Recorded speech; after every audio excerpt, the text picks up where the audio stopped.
بسم اللہ الرحمن الرحیم۔ حضرت خدیم بن فاتق اسدی رضی اللہ تعالی عنہ سے مروی ہے کہ نبی صلی اللہ علیہ وسلم نے فرمایا، لوگ 4 قسم کے ہیں اور اعمال 6 قسم کے۔ لوگوں میں ایک جسے دنیا و آخرت میں فراخی دی گئی، دوسرا وہ جسے دنیا میں فراخی اور آخرت میں محتاجی دی گئی، تیسرا وہ جسے دنیا میں محتاجی اور آخرت میں فراخی دی گئی، چوتھا وہ جو دنیا و آخرت میں بدبخت ہے اور اعمال اور واجب کرنے والے ہیں اور برابر برابر ہیں،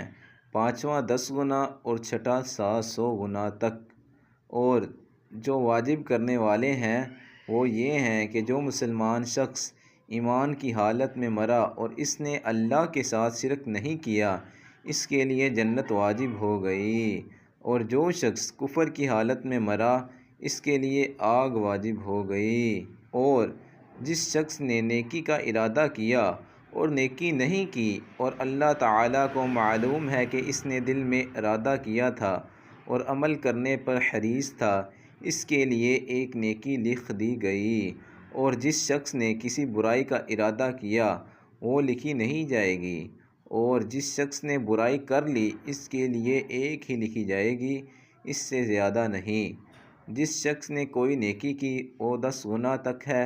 اور جس شخص نے اللہ کے راستے میں کوئی چیز خرچ کی اس کے لیے 700 گنا تک ہے۔